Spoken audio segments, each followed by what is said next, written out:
তো যে বললো 1000 বছর থেকে পরে আসতেছে নাকি, সুবহানাল্লাহ। তো এখানে বিষয়টা হচ্ছে পুরুষ মেয়ের পোশাক পরতে পারবে না, মেয়ে পুরুষের পোশাক পরতে পারবে না। আমি খুব সংক্ষিপ্ত করে আপনাকে কোরআন সুন্নাহ থেকে 4টা মূলনীতি বলে দিলাম। এই 4টা মূলনীতি কোরআনেও আছে, হাদিসেও আছে। আসেন, এই যে নারীর অবমাননা, এই বিষয়টা আইয়ামে জাহিলিয়াতে যেমন ছিল, এখন দেখবেন আরো বড় পরিসরে এসেছে। আসে নাই? এই যে ফ্যাশন শো, দেহের প্রদর্শনী, বিভিন্ন ফিল্মস দেখবেন, ফিল্ম ইন্ডাস্ট্রিজে দেখবেন, মিউজিকে দেখবেন, পর্নে দেখবেন, মেয়েদের দেহটাকে নিয়ে ব্যবসা করা হচ্ছে। আগে তো না হয় কন্যা সন্তান হলে জীবন্ত পুঁতে ফেলতো নাকি, এখন যদি গর্ভের বাচ্চা মেয়ে জানে, অনেকে আগেই মেরে ফেলে। বোঝেন নাই মনে হয়? অনেকে যদি জানে যে গর্ভে মেয়ে সন্তান আছে, আগেই মেরে ফেলে। এমন অনেক দেশ আছে, আমি নাম বলছি না দেশের সঙ্গত কারণে, যে সেই দেশে এরকম মেয়ে সন্তানকে এই যে খালাস করে ফেলার, নষ্ট করে ফেলার, ভ্রূণ নষ্ট করার আলাদা ক্লিনিক আছে, আলাদা হসপিটাল আছে। বলে নাউজুবিল্লাহ। তো আসলে ওই 1450 বছর আগের মানুষটা বেশি বর্বর ছিল না, আমরা বেশি বর্বর? এই অধিকারের কথা বলে বলে আমরা মেয়েদের দেহটাকে নিয়ে এখন মশকরা করছি, তামাশা করছি। সবচেয়ে সেরা অধিকার কোথায় পাবে? কোরআনে পাবে, হাদিসে পাবে, ইসলামে পাবে। তার পর্দা নিশ্চিত হবে, দেহ সেফ থাকবে, তার ইজ্জত নিশ্চিত হবে, ইজ্জত সেফ থাকবে, তার সম্মান সেফ থাকবে, তাকে রাজরানীর মতো স্বামী বাসায় রাখবে, কারণ সে হচ্ছে তার কাছে সবচেয়ে মূল্যবান প্রিয় বস্তু। শুধু তাই নয়, সম্পত্তির অধিকার তাকে দিতে হবে। একজন মেয়ে তার ভাইয়ের সম্পত্তি পাবে, তার বাবার সম্পত্তি পাবে, তার স্বামীর সম্পত্তি পাবে, সব দিক থেকে সে সম্পত্তি পাবে।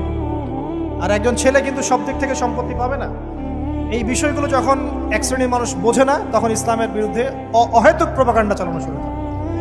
সবচেয়ে সেরা সম্মান রক্ষার উদাহরণ দেয়া হয়েছে ইসলামে, কোরআনে এবং হাদিসে।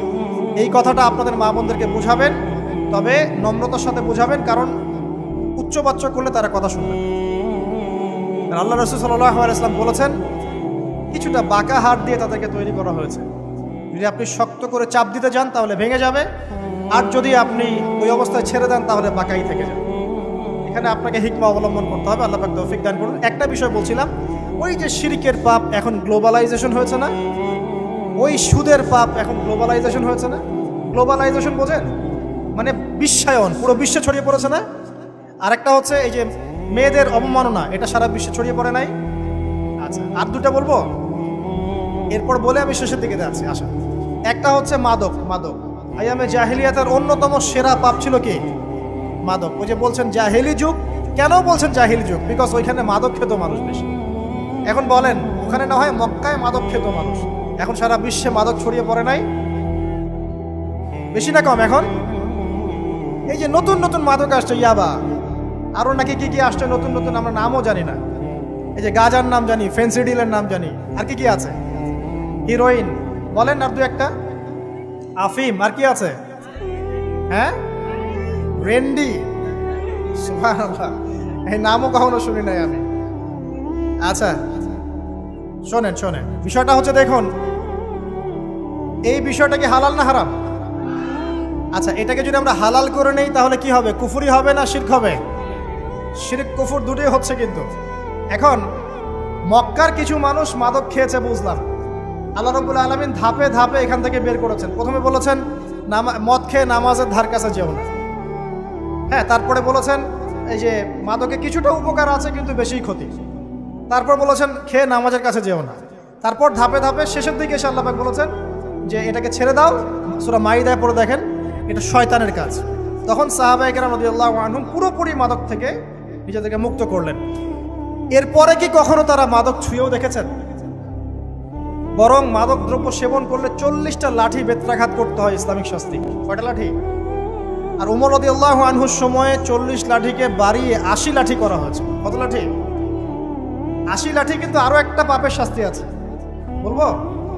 অপবাদ। এখন যেটা বেশি দেওয়া হয়, অপবাদ, মিথ্যা অপবাদ, সতী সাদী নারীর উপরে মিথ্যা অপবাদ, এর শাস্তি হচ্ছে 80 লাঠি। আবার 100 লাঠির শাস্তি আছে, 100 লাঠি। এটা কিসের জানেন? জিনা। এই যে যারা করছেন, এর শাস্তি হচ্ছে 100 লাঠি। তাও জনসমক্ষে দিতে হবে, গোপনে না। আর 1 বছরের জন্য এলাকা ছাড়া করতে হবে। রজম একটা শাস্তি আছে, রজম। এটা কি? রজম মানে পাথর নিক্ষেপ করে হত্যা। এটা তো বর্বর, তাই না? অমানবিক, মধ্যযুগীয় এসব কথা শুনছেন না? শোনেন, কিছু কিছু বিষয় আছে যে বিষয়গুলো করার পরে এই পৃথিবীতে মানুষ বেঁচে থাকার অধিকারটা হারিয়ে ফেলে। কথা বুঝতে পারছেন না?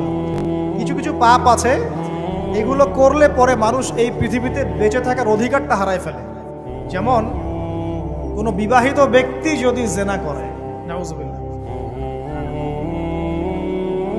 কোনো ছেলে যদি কোনো ছেলের সাথে যৌন সম্পর্ক করে, সমকামী করে, বা এটাকে যেটা গে মানে যেটা কি বলে, সমকামিতা, ঠিক আছে, এই কাজ যদি কেউ করে, নোংরা কাজ যদি কেউ করে, কোনো মেয়ে যদি কোনো মেয়ের সাথে এরকম কোনো কাজ করে, একই পাপ।